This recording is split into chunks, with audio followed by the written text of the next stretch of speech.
கர்த்தருடைய பரிசுத்த நாமத்துக்கு ஸ்தோத்திரம் உண்டாவதாக. இன்றைய தேவ வாக்கு யோவான் 15ஆம் அதிகாரம் 9வது வசனம். பிதா என்னில் அன்பாய் இருக்கிறது போல நானும் உங்களில் அன்பாய் இருக்கிறேன், என்னுடைய அன்பிலே நிலைத்திருங்கள். ஹல்லேலூயா. கர்த்தருடைய அன்பு அவ்வளோ ஆச்சரியமான அன்பு. அவர் நம்மை ரட்சிக்கும்படியாக இந்த உலகத்தில் தேவகுமாரனாகிய பிதாவாகிய தேவன் தேவகுமாரனாய் சுதனை இந்த உலகத்திற்கு நமக்கு தந்தார். ஹல்லேலூயா. அவர் மகிமையை விட்டு நமக்காக இந்த உலகத்தில் தரிசனமானார்.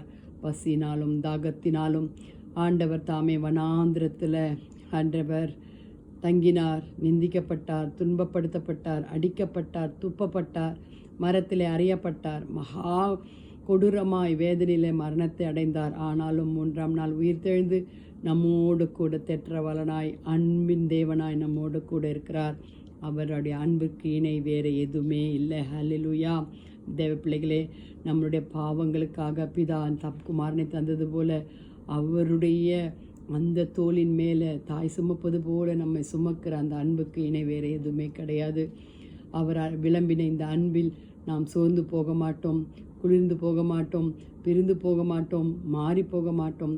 எக்காலத்திலும் செடியில் கொடி ஒட்டி இருக்குது போல நாம் தேவனுடைய அன்பில் வேரூன்றி நிலை பெற்று அவரோடு கூட நாம் வாழ வேண்டும். அந்த அன்பு பகைவரை மேற்கொண்ட பலத்த அன்பாய் காணப்படுகிறது. மாற்றம் ஒன்று மாறாத அன்பாய் காணப்படுகிறது.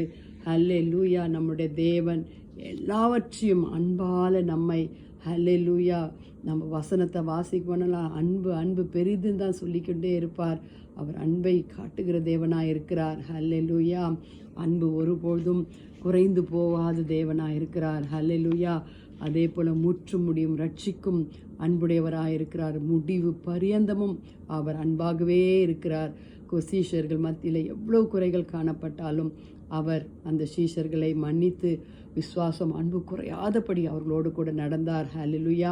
அப்படிப்பட்ட இயேசு நமக்கோடு கூட இருக்கிறார். ஹல்லேலூயா. அப்படிப்பட்ட இயேசுவோடு கூட நாம் சேர்ந்து வாழ நாம் ஆண்டவரிடத்தில் கேட்போமா?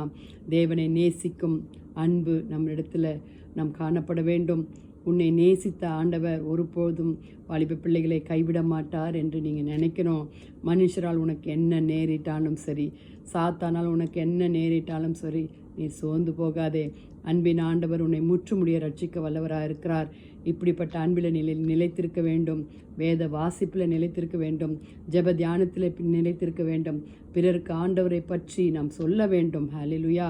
பிறருக்காக பக்தர்களோடு கூடி அல்லேலூயா ஒரே வாசனோடு கூட வாசனை தரக்கூடியவர்களாய் தேவ அன்பில் நாம் நிலைத்திருப்போம். ஜெபிப்போமா? துதிகளின் மத்தியில் வாசமாக இருக்கிற பரலோக தேவனே, அப்பா, அருமையான இந்த காலை வேலைக்காய் நஞ்சோடுமை துதிக்கிறோம், ஸ்தோத்திரிக்கிறோம் கர்த்தாவே. ஆமாண்டவரே, அப்பா, உம்முடைய அன்பு மாறாதது அப்பா. தாய் போல தேய்ச்சுகிற அன்பு ஆண்டவரே, தந்தை போல அரவணைக்கிற அன்பு கர்த்தாவே. நீர் எங்களோடு கூட பேசுங்கப்பா. உம்முடைய அன்பில் நிலைத்திருக்க எங்களுக்கு உதவி செய்யுங்க ஆண்டவரே.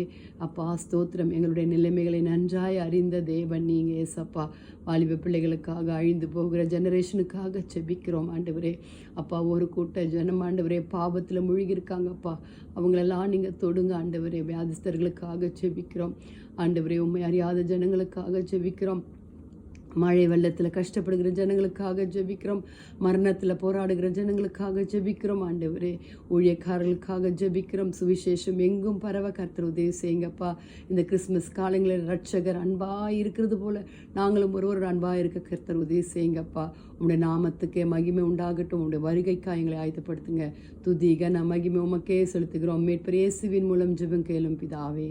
Amen, amen, amen. Praise the Lord. Have a blessed day, my dears. Thank you. God bless you.